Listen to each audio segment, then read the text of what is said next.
thing in other questions, when it comes to prompt speaking question, let's suppose summarize group discussion, respond to situation, describe image, retell lecture, where your speech is very prompt speech. You are maybe not already prepared for that particular response. So you how you maintain your clarity is something very important. Again, pace is very important there as well, because sometimes you feel like you really feel like speaking and you're very fast, and then altogether you stop there thinking. So how you can develop that pace, that what you know and what you don't know, how you speak in a manner that for computer it's same. So that's what we called as the good pace. Focus on suffixes, focus on endings, don't leave any word, don't skip any word, and don't half pronounce any word. Rather, pronounce the word till the end, pronounce the word with clarity, be more communicative while speaking. Make sure whatever you are speaking, computer is able to understand. Shadowing in one aspect that you can try, and this is something that you can find in read aloud question of Appioni, that they give you shadowing. Shadowing means just like the shadow of something. So somebody is doing the actual reading, and you are just repeating after the speaker. So that's more like shadowing. Shadowing means that you develop the pace, that how we can speak. Let's suppose you really don't know that how I can speak in a manner that I'm clear. So when you speak in a manner that, let's suppose your pace is not good, so you will copy a native speaker who is speaking, and you will repeating after the speaker. In this way, you will be able to go to that particular level. Okay, this is where I'm liking. Okay, I was really fast, so now I need to go with little bit slow pace. Okay, I was going with the monotonous voice, so now I need to add more intonation element in my speech. So these are something that you can learn from shadowing. Shadowing is from the word shadow. The other thing is that it's not really needed that you go for the rectification of your mistakes. You're not going to correct your mistakes. That's perfectly okay that if you make any mistake in speaking. But if you go and correct yourself, and um, you know mm, like if you feel like that you did not pronounce a word right, or maybe you feel like that I had better pronunciation or better alternative for that word, it's perfectly okay. Just keep going, because when you stop there and you correct your mistake, you make two mistakes. Not only first pronouncing the word wrong or using the wrong word, but again going back, stopping there, pausing, and then correcting yourself. So it's a double mistake. In speaking, when it comes to computer based test, they look for more perfection type of thing, so that will come more from fluency. Speaking is more related to fluency, speaking is more related to confidence. When it comes to writing, it's the accuracy that may matter, but in speaking, be very very natural, be confident, be clear. um the other thing is that this is something for speaking, I would say, and somehow this rule is also applicable in your right respond to situation question as well. That practice difficult words beforehand, so that when you are speaking, there is no lack of fluency, there is no disturbance, nothing is there. You're very natural in your speech. You're very clear in your speech. And if a word is difficult, you need to decide beforehand that whether you are going to pronounce that word or not, and if yes, how you're going to pronounce it. Don't add extra word. This is a very, very wrong practice. Mostly students add words which are not written in front of them, like they're adding on their own, as, it, the, and these words they're adding on their own, even without the word having written in front of you. Take natural pauses. Again, the goal is not to speak the goal is not to speak with a very very fast pace. Rather, the goal is that you speak and you take pauses wherever required. So even learning where to take pause is something which is required. It's not the goal that you read the whole passage in one breath. Rather, you need to know, okay, after this much content, I'm going to take breath. Then this much content, I'm going to take breath. So learning this thing is also a skill. Be confident, be composed, Be natural and don't lose your confidence anywhere. If you know things, if you don't know thing, if a question is difficult, if a question is easy, if you capture the content, if you don't capture the content, if your computer is not working somehow, if your the mic is not working properly, so you need to develop that element of confidence. In any way, you're not going to lose your confidence, because in speaking it's the confidence which is giving you almost 50% score. The next thing is that adjust your loudness. You should not be too loud or too low. um, the one Normally the misconception students have in the real exam, they believe that when they are loud they are getting good score. And why they are going with the loud pace? They believe that computer is not able to understand because there are so many students around. And when we go with a very very far high volume, then only then computer would be able to know. No, your mic is connected and mic is ready to take your voice. They are using voice cancellation feature, so that's perfectly normal.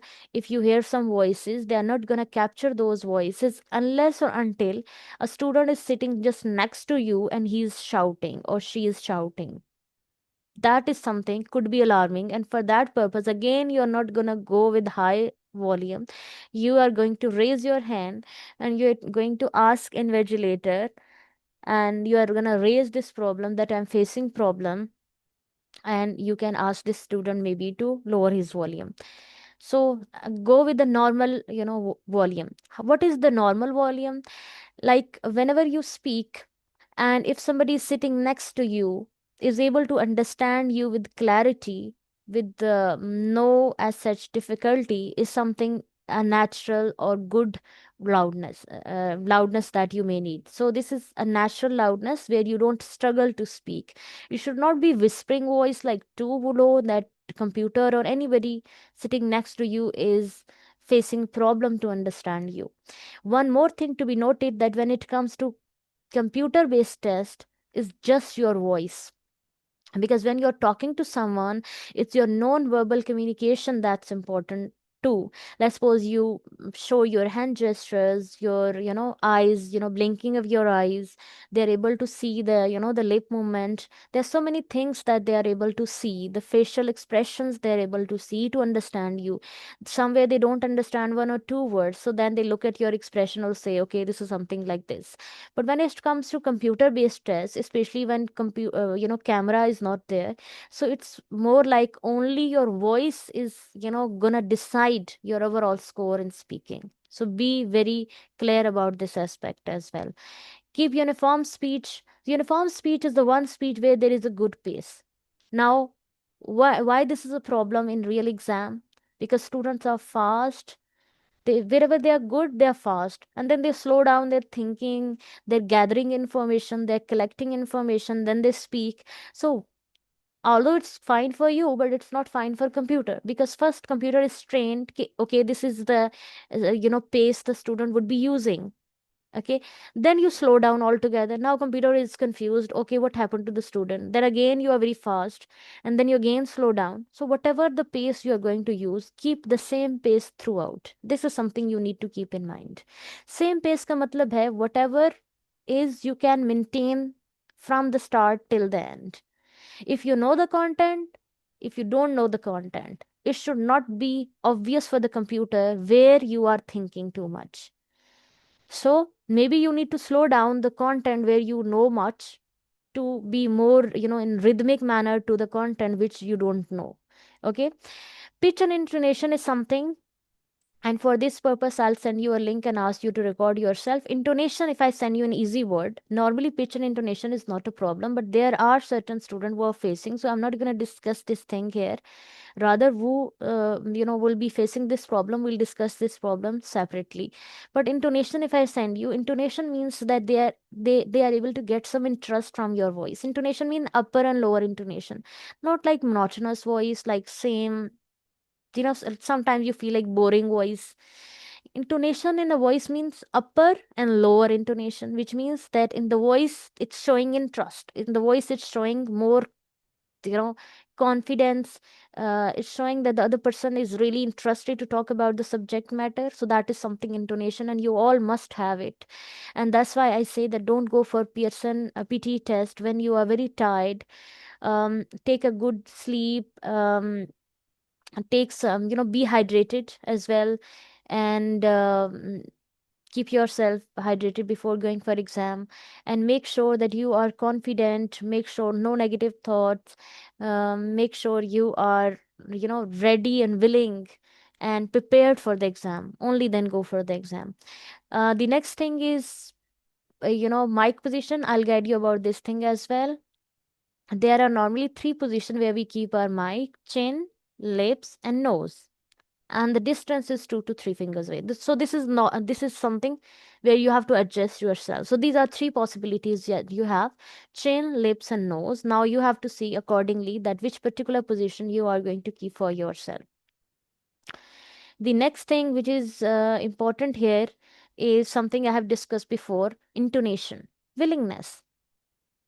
Normally whenever I receive, samples for evaluation, students are not willing to speak, like they are literally, forcing themselves to speak. That's not fair. When it comes to speaking, be prepared, be natural, be confident, um, and it must have a lot of good upper lower intonation, showing interest level in your speech. The quality of speech, it's come from your good intonation, your mic position, your sitting position, your background voice cancellation. So all these aspects are important for quality of voice.